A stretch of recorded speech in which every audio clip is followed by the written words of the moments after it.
If women only knew how truly and deeply insecure men really are, we wouldn't take nothing that they say or do seriously, and we wouldn't take anything that they say or do personally. It's so much deeper than just wanting someone to control. That's part of it, but it's deeper than wanting to control. An insecure man has no self-control. He has no power to look into himself, to change himself for the better, or at least to change his internal dialogue for the better. So what he is looking for is things that he can bring into subjection to his will and desires in an easy way. Because it's hard work. Self-work is hard. This is not an easy path. It's not easy for anyone, male or female, but especially not for men. Men are grossly privileged creatures in our global society. This is why, regardless of the race of a man, we have the same issues with them. It's not just their socialization and conditioning. This is who they are, down to their cells. This is who they are.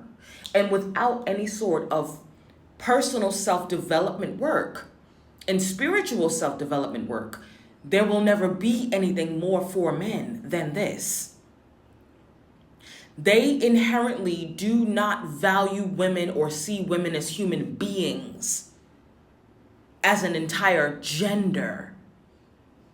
And that lack of ability to see women as human beings leads to dehumanization in two forms. One, by stripping us of personhood, and two, by holding us to some superhuman godlike standard while also simultaneously stripping us of personhood.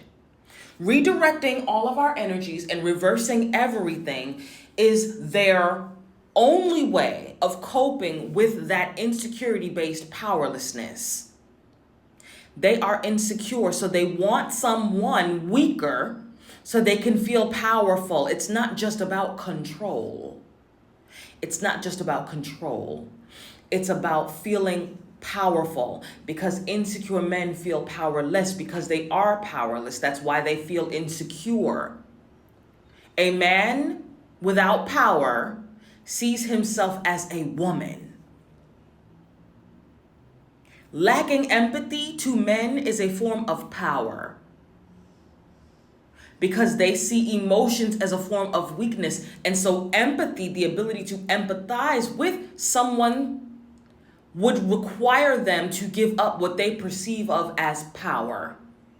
We are dealing with the fact that inherently and innately, by virtue of them being male, they lack access to creation power. They are completely dependent upon a woman's benevolence to have access to creation. What does that mean? They cannot even be born without the benevolent heart of a woman deciding to sacrifice her mind, body, and soul to bring them here.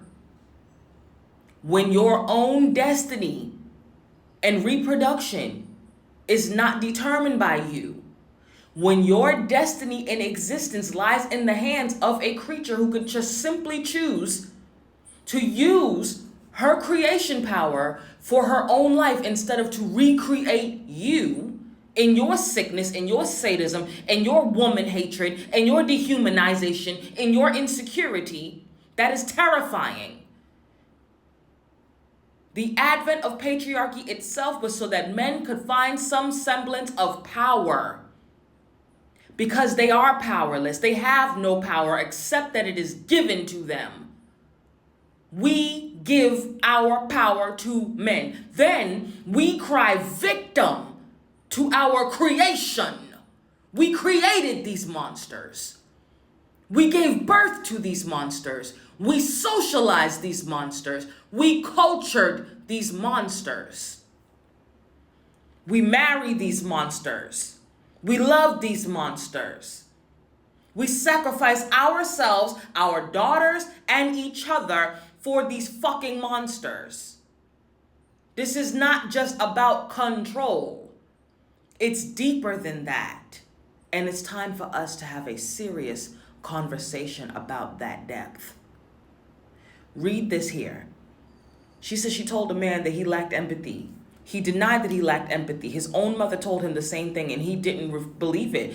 He said she's a woman too. It's deeper, and we're going to talk more about this.